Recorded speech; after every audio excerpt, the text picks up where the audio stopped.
عظیمت جرأت و ہمت کا ہے اظہار، سیدھی بات روایات صحافت کا علم بردار، سیدھی بات۔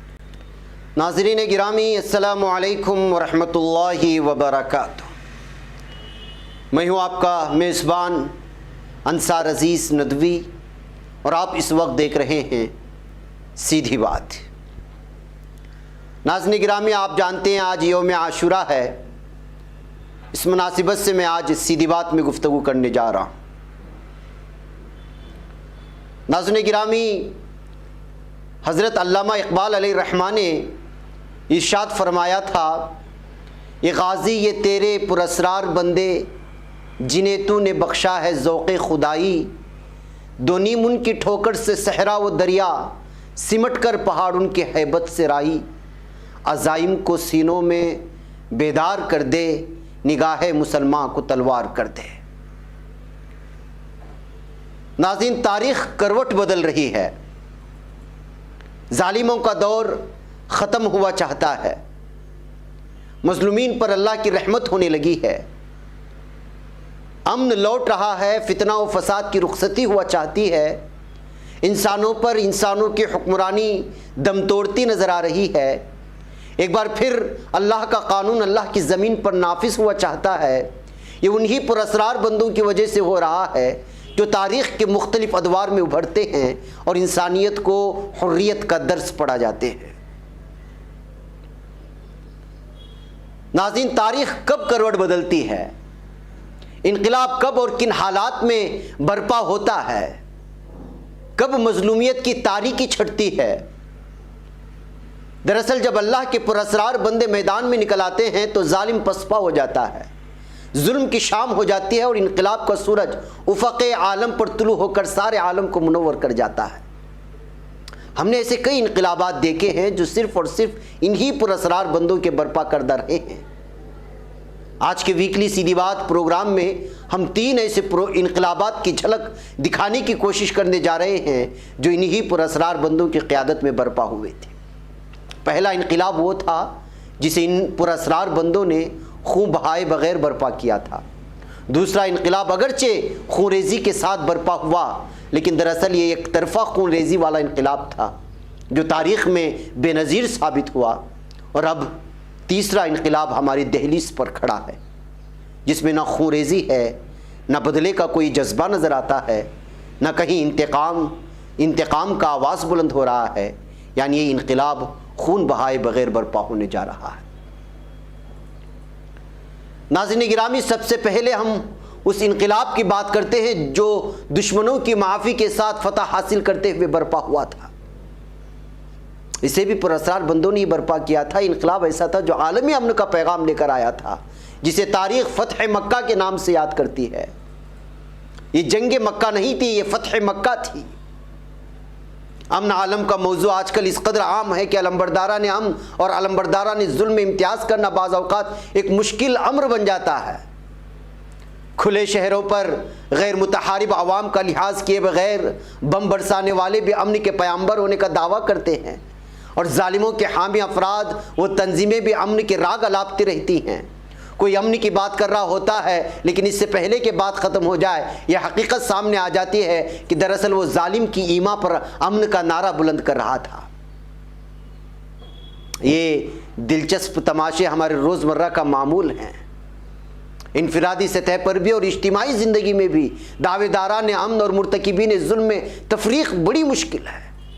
اس گنجلک پس منظر میں امید کی کرن ہمیں صرف سیرت رسول اکرم محمد مصطفیٰ صلی اللہ علیہ وسلم میں نظر آتی ہے، جہاں امن عالم کا حقیقی پیغام نہایت نکھری ستری شکل میں امن کے حقیقی طلبگاروں کا منتظر رہتا ہے۔ فتح مکہ عالمی امن کے پیغام کی بین نظیر پیش کرتی ہے جو آج بھی انسانوں کو حقیقی امن کی ضمانت دیتی ہے۔ 8 سن ہجری میں صلح حدیبیہ کے بعد جو اخلاقی فتح ان پراسرار بندوں کو حاصل ہوئی تھی، اس کا سب سے پہلا نتیجہ یہ سامنے آیا تھا کہ ان کے لیے ممکن ہو گیا تھا کہ وہ بلا خوف و خطر پورے جزیرۃ العرب مختلف قبائل اور خود اپنے قبیلوں کو دعوت قرآن کی خاطر نکل سکیں۔ اس کا دوسرا نتیجہ یہ سامنے آیا کہ وہ کمیونیکیشن گیپ ختم ہوا جو ماقبل صلح حدیبیہ موجود تھا۔ دنیا جانتی ہے کہ حضور اکرم صلی اللہ علیہ وسلم کی کوئی جنگ اقدامی جنگ کبھی نہیں رہی، اس کے برعکس ان کی جنگیں خالصتاً مدافعاتی جنگیں تھیں آپ صلی اللہ علیہ وسلم کی۔ رفتہ رفتہ اسلام تلوار کی زور سے پھیلنے والا مذہب والا تصور کافور ہو گیا۔ اصل میں مکہ والوں کی پیدا کردہ خوریز بدامنی و فتنہ سامانی کو امن و امان میں بدلنے کے لیے ایک اور مدافعاتی جنگ کے آثار ضرور پیدا ہوئے تھے، لیکن یہ جنگ بھی جو جنگ ہی نہیں تھی، اقدامی نہ ہو کر اپنی روح میں گزشتہ جنگوں کی طرح مدافعاتی ہی ثابت ہوئی۔ حضرات صحابہ اکرام رضی اللہ تعالی عنہم اجمعین کو جنگ کی تیاری کی ہدایات دی گئی۔ قریش نے حسب سابق ساری قبائل کو مکہ والوں کی طرف سے جنگ میں حصہ لینے کی اور ان کی طرف سے جنگ لڑنے کی دعوت دی۔ پروپیگنڈے کے تار بکھرنے لگے، کفار خود اپنے جال میں پھنس کر رہ گئے۔ اب ان کے لیے ایسا کوئی آپشن نہیں رہ گیا تھا کہ جنگ کے مورچے پر حضور اکرم صلی اللہ علیہ وسلم اور اصحاب رسول صلی اللہ علیہ وسلم کا سامنا بھی کر سکیں۔ چنانچہ وہ حضور اکرم صلی اللہ علیہ وسلم اور صحابہ کے مقابلے کی ہمت جٹانے سے قاصر رہے۔ فریق مقابل کے افراد نے میدان اور شہر خالی کر دیا، اسی طرح کسی کشت و خون کے بغیر فتح مقدر فرما دی۔ سچی بات تو یہ ہے کہ وہاں کوئی جنگ ہوئی ہی نہیں تھی کہ اسے جنگ مکہ کا نام دیا جا سکے۔ یہ تو جنگ کے بغیر مکے کی فتح تھی، اسی لیے اسے جنگ مکہ کے بجائے فتح مکہ قرار دیا، اور اللہ تعالیٰ نے فتح مکہ کا عظیم تحفہ ان کے دامن میں ڈال دیا۔ اس طرح جنگ پر اسرار بندوں کی بجا طور پر جنگ مکہ نہ ہو کر فتح مکہ ثابت ہوئی۔ جب مکے میں حضور اکرم صلی اللہ علیہ وسلم اور صحابہ کرام کا داخلہ ہو رہا تھا تو دنیا نے یہ منظر بھی دیکھا کہ آپ صلی اللہ علیہ وسلم اپنی اونٹنی قصوہ پر اس طرح تشریف فرما تھے کہ آپ کا چہرہ مبارک اونٹنی کی پیٹھ سے جا لگا تھا، اور صاف ظاہر ہو رہا تھا کہ وہ اپنے رب کا شکر بجا لانے میں مصروف تھے۔ اس موقع پر آپ کے لبوں پر سورہ بنی اسرائیل کی آیت جاری تھی، وَقُلْ جَاءَ الْحَقُّ وَزَهَقَ الْبَاطِلُ إِنَّ الْبَاطِلَ كَانَ زَهُوقًا، اور اعلان فرما دیجئے کہ حق آ گیا اور باطل شکست کھا گیا، بے شک باطل ہوتا ہی ہے مٹ جانے کے لیے۔ آپ صلی اللہ علیہ وسلم نے عام معافی کا اعلان اس طرح فرما دیا، اولاً جو شخص اپنے گھر کے اندر ہوگا اس سے کوئی تعرض نہیں کیا جائے گا، ثانیاً جو شخص سامنے ہوگا اس کا تعاقب نہیں کیا جائے گا، اس کا پیچھا نہیں کیا جائے گا، اور ثالثاً جو شخص فلاں فلاں قریش کے سردار کے گھر میں پناہ گزین ہوگا اس پر بھی کوئی کارروائی نہیں کی جائے گی۔ اہل مکہ پہاڑوں کی اونٹ سے تماشا ہے لطف و کرم دیکھ کر نہ جانے اپنے قلب و ذہن میں کیسے کیسے طوفانوں کو برپا ہوتے محسوس کر رہے ہوں گے۔ آپ صلی اللہ علیہ وسلم نے ان سے دریافت فرمایا، آج کے دن تم مجھ سے کیا توقع رکھتے ہو؟ انہوں نے کہا کہ آپ عبد المطلب کے بیٹے، آپ عبد المطلب کے پوتے ہیں، عبداللہ کے بیٹے ہیں، آپ سے ہم اچھے سلوک کی ہی توقع رکھتے ہیں۔ تو آپ صلی اللہ علیہ وسلم نے حضرت یوسف علیہ السلام کی سنت پر عمل کرتے ہوئے سورہ یوسف کی آیت پڑھی، قال لا تثریب علیکم اليوم یغفر اللہ لکم وہو ارحم الراحمین، یعنی آج کے دن تم پر کچھ عتاب یا ملامت نہیں، اللہ تمہیں معاف کرے، بے شک اللہ تو ہے ہی ارحم الراحمین، سب پر رحم کرنے والا۔ عظیم فتح مکہ نے دنیا کو پیغام بھی دیا کہ فتح مندی نشے میں چور ہونے کا نام نہیں، نہ کھیل تماشوں کا ہے۔ جس طرح جدید دور کی بے ہنگم موسیقی، آتش بازی، ناچ گانوں کی انعقاد سے فتح کے جشن منائے جاتے ہیں، ایسا جشن نہیں بلکہ فتح مکہ نے دنیا کو بتا دیا کہ فتح کا جشن کس طرح منایا جاتا ہے۔ معمولی کرکٹ کی فتح کو ہم ہضم نہیں کر پاتے، موسیقی، کھیل تماشے، آتش بازی، بے ہنگم رقص و سرور اور نہ جانے کیا کچھ کرتے پھرتے ہیں، اور پھر بھی عاشق رسول صلی اللہ علیہ وسلم ہونے کا دعویٰ جوں کا توں برقرار رہتا ہے۔ دوسرا انقلاب ناظرین گرامی وہ کیا تھا، میں بریک کی اس پار آپ کے سامنے رکھنے کی کوشش کروں گا، مجھے یہاں پر بریک کی اجازت ہے۔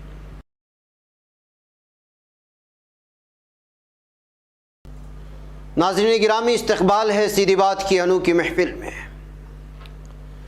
ناظرین، دوسرا انقلاب اگرچہ خونریزی کے ساتھ برپا ہوا، لیکن دراصل یہ ایک طرفہ خونریزی والا انقلاب تھا جو تاریخ میں اس اعتبار سے بے نظیر ثابت ہوا کہ اس میں مظلومین نے ہار کر بھی اپنی جیت درج کر دی تھی۔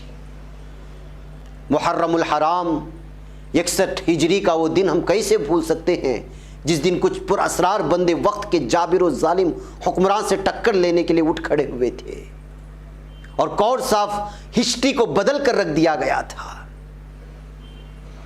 یہ واقعہ خلفائے راشدین کے دور کے کافی عرصے بعد رونما ہوا تھا۔ آج ہماری ایمان کی جو سانسیں چل رہی ہیں وہ اسی انقلاب کی بدولت ہیں۔ آج ہمارا دین اپنے 200 کروڑ پیروکاروں کے ساتھ زندہ ہے تو انہی پر اسرار بندوں کے معرکہ حق و باطل کی بدولت ہے جو کربلا میں برپا ہوا تھا۔ ان پر اسرار بندوں کا ایک مختصر سا قافلہ 2 محرم الحرام 61 ہجری کو کربلا پہنچا تھا۔ حضرت امام حسین رضی اللہ تعالیٰ عنہ سے کہا گیا تھا کہ اپنے لشکر کے ساتھ ظالموں کی اطاعت قبول کر لیں، لیکن حضرت امام حسین رضی اللہ تعالیٰ عنہ نے صاف انکار کر دیا تھا۔ 72 پر اسرار بندوں کے روبرو ہزاروں کا لشکر کھڑا تھا۔ 10 محرم الحرام 61 ہجری کو میدان کربلا میں عمر بن سعد اپنے لشکر کے ساتھ حملہ آور ہوا تھا۔ دونوں طرف سے ہلاکتیں اور شہادتیں ہوتی رہیں، مگر یہ جانتے ہوئے بھی کہ اسباب کی دنیا میں یہ کوئی جیتی جانے والی جنگ نہیں تھی، پھر بھی ان پر اسرار بندوں نے ہار نہیں ماری، کیونکہ یہ اصولوں کی جنگ تھی۔ باطل سے معرکہ آرائی کا یہ مرحلہ اس لیے تھا کہ خلافت کو ملوکیت کے ہتھے چڑھنے سے بچا لیا جائے۔ ظاہر ہے آخرکار دغا بازوں کے لشکر کو حاوی ہونا تھا، کیونکہ ایک چھوٹی سی جمعیت وقت کی طاقتور فوج کا مقابلے سے قاصر تھی۔ اصل میں یہ 2 فوجوں کے درمیان کا مقابلہ نہیں تھا، بلکہ 2 اصولوں کی جنگ تھی۔ ایک طرف حق تھا، دوسری طرف ناحق۔ ایک طرف خلافت کی حقانیت تھی تو دوسری طرف ملوکیت کو انسانوں پر تھوپنے کی بدبختانہ خواہش۔ ایک طرف جاو حشم والے تھے تو دوسری طرف اللہ کی مدد پر یقین رکھنے والے۔ دنیا نے دیکھا کہ نواسے رسول اور جگر گوشے بطول سیدنا حسین رضی اللہ تعالیٰ عنہ اور ان کے خاندان کے افراد اور رفقا سمیت سب کے سب شہید ہو گئے۔ حضرت حسین رضی اللہ تعالیٰ عنہ کی شہادت کا ذمہ دار براہ راست یزید تھا، یہ ساری دنیا جانتی ہے، لیکن یہ بدبخت جیت کر بھی ہار گیا، اور اس کا ثبوت یہ ہے کہ آج بھی اس پر اور اس کی بدبخت فوج پر دنیا لعنت بھیجتی ہے۔ اور سیدنا امام حسین رضی اللہ تعالیٰ عنہ کی جیت اس لیے تھی کہ نہ صرف ان کا اور ان کے اہل خاندان کا نام آج بھی احترام کے ساتھ لیا جاتا ہے، بلکہ آج جو حق اور باطل کے درمیان خونی لکیر کھینچی ہوئی موجود ہے وہ انہی پر اسرار بندوں کے خون سے کھینچی ہوئی ہے۔ قیامت تک امت مسلمہ حضرت حسین رضی اللہ تعالیٰ عنہ کے اس احسان عالیہ کو بھول نہیں سکے گی۔ ایسے ہی ہوتے ہیں انقلابات جو پر اسرار بندوں کے برپا کردہ ہوتے ہیں۔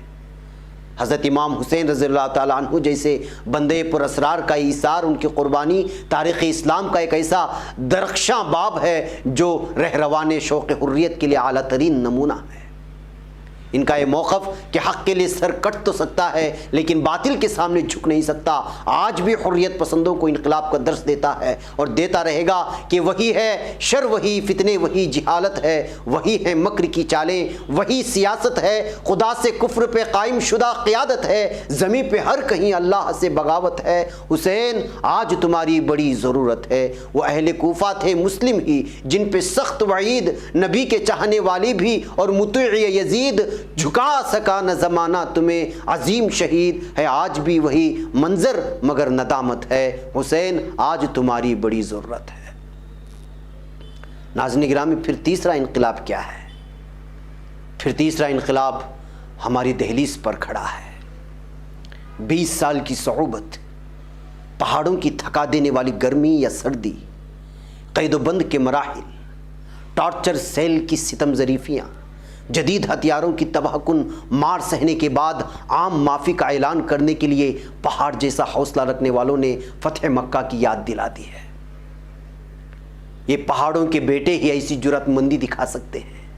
شدید جبر سے گزر کر بھی یہ سخت جاں دل کے موم نکلے، نہ چہرے پہ سختی ہے، نہ انداز میں نخوت اور نہ غرور کا شائبہ، نہ للکار میں تکبر، نہ چال میں رعونت، عاجزی ہی عاجزی، دستار و جبہ کا وقار و متانت ان کے ہیبت پر حاوی نظر آتا ہے۔ یہ پراسرار بندے اور یہ غازی بڑے بڑے تھنک ٹینکرز کو اپنی حکمت و تدبر سے مزید سوچنے پر بھی مجبور کر رہے ہیں اور حیران بھی کرتے جا رہے ہیں۔ اختیار اور اقتدار اتنے پرسکون و پرامن انداز میں اور خاموشی سے منتقل ہوا کہ دنیا گنگ ہو کر رہ گئی ہے۔ نہ نعرے، نہ تانے، نہ دھمکی، نہ گولی، فاتح اور مفتوح کا فرق پوری دنیا نے دیکھا۔ عام مافی فوجیوں کے لیے بھی، قاتلوں کے لیے بھی، ظالموں اور جابروں کے لیے بھی، اور حکمت عملی اسٹریٹجی بھی ایسی کہ خون خرابہ نہیں، لوٹ مار نہیں، عورتوں کے حقوق کی پاسداری کا اعلان، غیر ملکیوں کو رہائش کی اجازت، گورنر ہاؤسز اور صدارتی محل اور سرکاری عمارات کا تحفظ، پہاڑوں کے پراسرار بیٹے ہی یہ طرز عمل دکھا سکتے ہیں، کیونکہ یہ فاتح مکہ کی پیروی کرتے ہوئے لوٹے ہیں۔ جب بھی خطے میں بہت بڑی بازی پلٹتی ہے اور سپر پاورز کو دھچکا لگتا ہے تو منفی قوتیں میدان میں آ جاتی ہیں۔ یہ باطل کا سوشل میڈیا اپنا غلیظ کھیل شروع کر چکا ہے۔ نہ صرف باطل بلکہ ہر وہ گروہ جو مسلمانوں کی اتحاد کا مخالف ہے وہ اس سرگرمی میں ملوث ہے۔ پچھلے چند دنوں سے کوئی ایسا واقعہ نہیں ہوا جسے بنیاد بتا کر باطل کے حامی واویلا مچا سکے، لیکن یہ پروپیگنڈا ان کے ہاتھ آنے کی دیر ہے۔ جن کو وحشی، ظالمان اور دہشت گرد کا لقب دیا جاتا رہا، انہوں نے اس بار شاندار حکمت عملی اپنائی ہے۔ لیکن دشمن بھی بہت چالاک، شاطر اور چال باز ہے۔ جو پاگل جنگ وہ میدان میں ہار گئے، وہ سوشل میڈیا پر جیتنے کے لیے پاگل ہو جائیں گے۔ وہ ان کی موجودہ حکمت عملی پر بات کے بجائے ان کی ماضی کو کریدیں گے۔ آپ 2021 کی مثال دیں گے، وہ 2011 نکال کے لائیں گے۔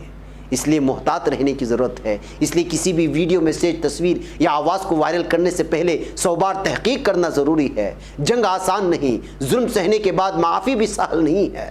جن کے خاندان ڈرون حملوں اور 6th جنریشن طیاروں اور لیزر گائیڈڈ میزائل سے اڑا دیے گئے ہوں، وہ عام معافی کا اعلان کر دے تو سمجھیں کہ پہاڑوں سے انسان نہیں، ہیرے نکل آئے ہیں۔ ہیرے اور پتھر میں فرق کرنے والی نظر جوہری کی ہوتی ہے۔ ہم اور آپ میں سے ہر کوئی جوہری نہیں ہو سکتا اور نہ ہوتا ہے۔ ناظرین گرامی، کاش ملت کا سواد اعظم اپنے خواب خرگوش سے جاگ جاتا۔ اس سے بڑھ کر بدبختی کسی ملت کی اور کیا ہو سکتی ہے کہ جس کی تاریخ میں پراسرار بندوں کی داستانیں بھری پڑی ہیں، جن میں سے 3 کا ہم نے بطور نمونہ ذکر کیا۔ وہ قوم اب پراسرار طور پر بے عملی کی زندگی گزار رہی ہے۔ اس کی تعداد کروڑوں میں ہے، لیکن پہاڑوں سے بڑی دور ہے۔ پہاڑی جنگ کا انہیں کوئی تجربہ نہیں، لیکن پہاڑی پراسرار بندے ہمیں دعوت عبرت دے رہے ہیں۔ جی ہاں ناظرین گرامی، سوچئے گا ضرور، سوچئے اور اپنے لیے ایک مردانہ لائی عمل طے کر لیجئے۔ سونے کا وقت نکل گیا ہے۔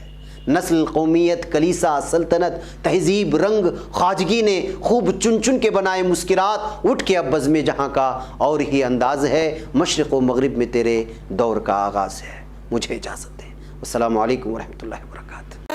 پڑھنے کا تم نے بھی عجب انداز پایا ہے، رواداری کے جذبے نے بھی تم پہ ناز پایا ہے، اسی راہ میں محبت کا حسین اعزاز پایا ہے، تمہیں ہر انجمن میں ہم نے تو ممتاز پایا ہے، تمہیں سے ہے ترقی پر عزیز انصار، سیدھی بات عظیمت جرأت و ہمت کا ہے